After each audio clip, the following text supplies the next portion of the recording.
Drones have played an increasingly important role in Ukraine's war against Russian invaders, from off-the-shelf consumer quadcopters to exploding drones made in Iran and retrofitted Soviet-era and crewed fixed-wing aircraft capable of reaching Moscow. Ukraine wants more drones, and better ones, to overcome Russia's numerical advantages in troops and armaments. So on Wednesday, Kyiv launched an initiative to ramp up research and development of drones and other technology for use in battle, hoping to bring together the government, military, and private sector developers.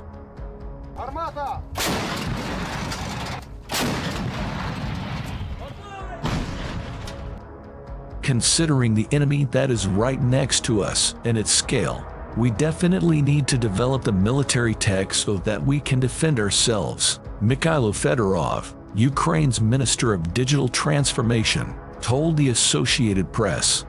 There are many people on the battlefield now of the young generation that can work with technologies, and they need them. Fedorov gave a tour of Ukraine's expanding army of drones and its up-and-coming drone operators to BBC News ahead of the launch.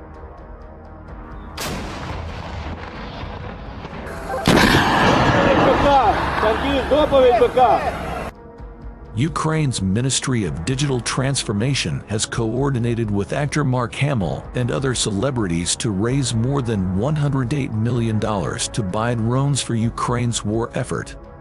The most common drone on the front line, both for Russia and Ukraine, is the Chinese-made DJI Mavic, which sells for less than $2,000 if the military can get around China's export ban. Any assault without drones, right now, it's like going blind into a minefield, and you don't know what is waiting for around the corner. Fevzi Amatov, a Ukrainian soldier and co-founder of Drone UA, a company that specializes in drones, told AP.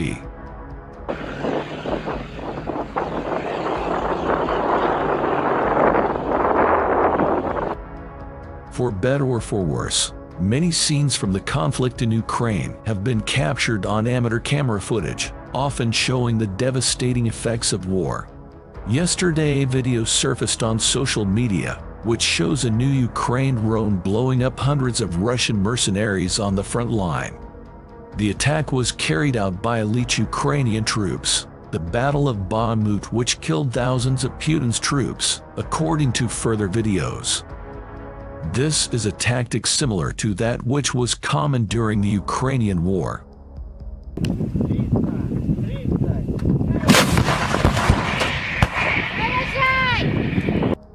Preparations for Ukraine's upcoming counteroffensive are in their final stages, Ukrainian Defense Minister Alexei Reznikov announced on Friday.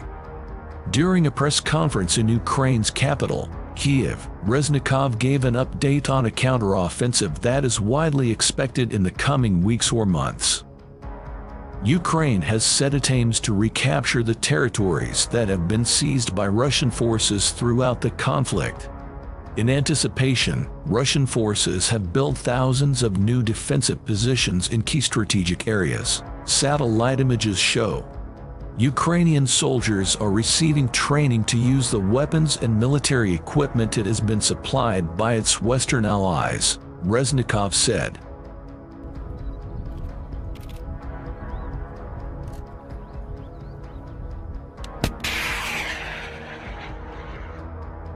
American-made Abrams tanks will not arrive in Ukraine in time for the counteroffensive, according to Reznikov. The United States has said it will be delivering M11 Abrams tanks to Ukraine in the fall. Pentagon Press Secretary Brigadier General Pat Ryder told reporters last month the tanks will be fitted with a 120mm cannon and a 50-caliber heavy machine gun, as well as advanced armor. Let me remind you that in addition to the tank coalition, which primarily includes Leopard 2 tanks and Challengers, with Leopard 1s coming later, we are also waiting for Abrams. However, I don't think the Abrams will be used in this counteroffensive. But our crews have left for training on them, Reznikov said.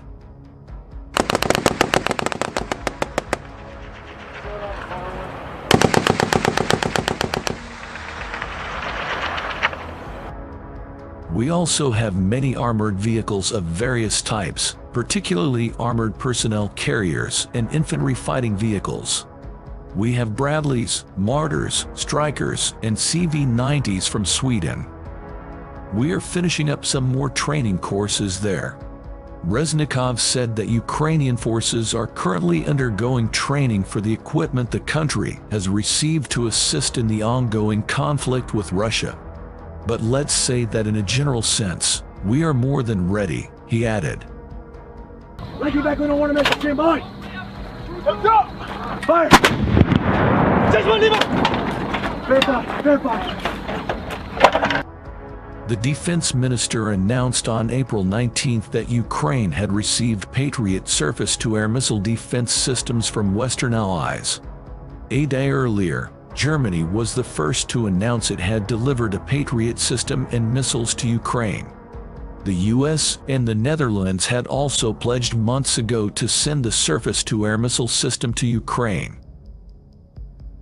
Video published by the Ukrainian Navy shows a Russian tank being destroyed by a group of Ukrainian Marines that claim to have taken out 131 enemy personnel the week prior. The 35th Marine Corps Brigade, which originally posted the footage on its social media channels on Saturday, said they obliterated the tank after successful aerial reconnaissance and artillery work because it was getting on the guys' nerves.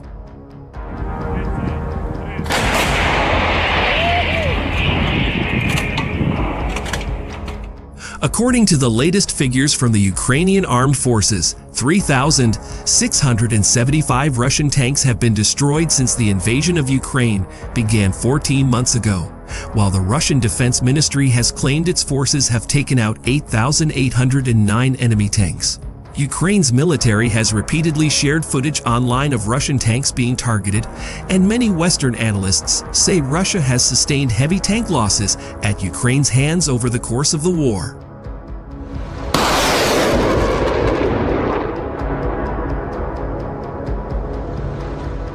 In the footage, a T-80 tank can be seen firing to its left in an area of raised buildings and rubble. A caption in Ukrainian said it had directed fire at our position. It then moves back along the path it had trod into the dirt before appearing to attempt to turn around. At that point, it is struck from above and is covered in a cloud of smoke before continuing to move away. The T-80 is a Russian main battle tank that was designed under the Soviet Union and first entered service in 1976.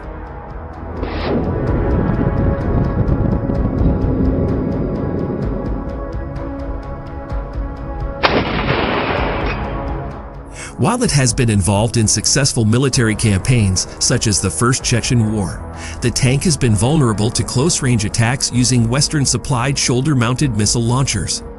Even though upgraded models of the tank have been credited for their mobility and speed, they have also suffered from their main gun having a limited vertical range.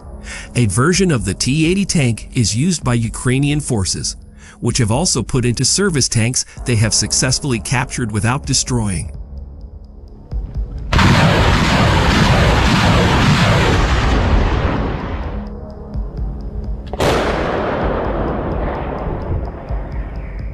It is unclear where the footage was taken. However, in a previous update, the 35 Marine Corps Brigade said it had been destroying the equipment and live power of the enemy on the approaches to Vuhledar, a town in the west of the Donetsk Oblast, part of the contested Donbas region in the east of the embattled nation.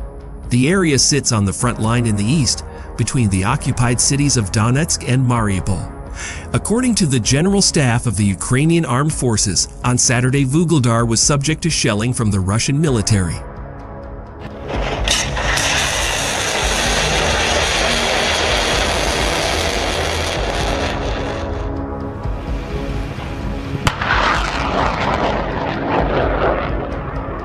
The unit, which was formed in September 2018, said it had, in concert with other brigades, been able to retake complete control of the settlements on the path towards Vuhledar, where it came up against the 155th Separate Marine Brigade, a Russian naval infantry group formed in 2009, and which has seen action previously in Chechnya.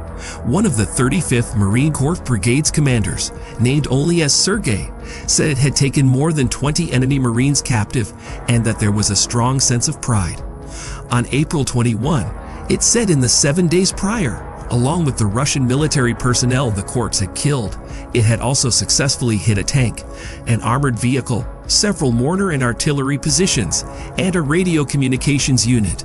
Newsweek was unable to verify these figures.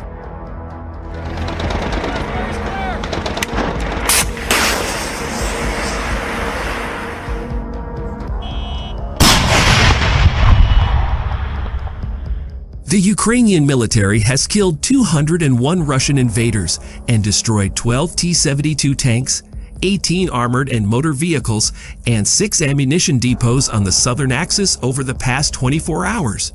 Ukraine's opera. The Ukrainian military has killed 201 Russian invaders and destroyed 12 T-72 tanks, 18 armored and motor vehicles, and 6 ammunition depots on the southern axis over the past 24 hours.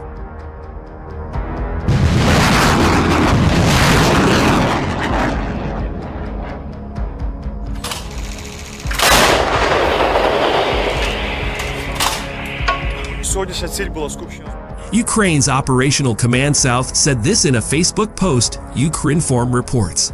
The situation in our operational area remains difficult, but it is controlled by the defense forces. Enemy forces continue to conduct hostilities without significant changes in the composition and position of their units. In order to protect themselves from the actions of our units, they remotely mine routes leading to their positions, the report said.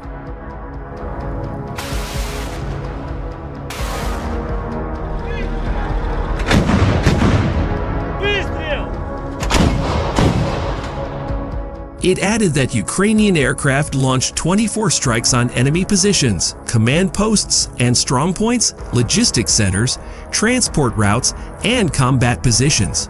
Ukrainian rocket and artillery units struck enemy control points of unmanned aerial vehicles, electronic warfare stations, radars, multiple launch rocket systems, and air defense equipment.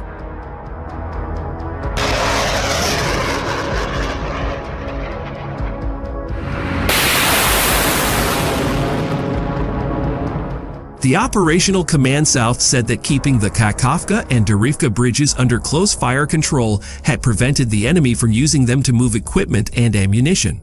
A pontoon bridge constructed by the invaders near Derivka area was destroyed.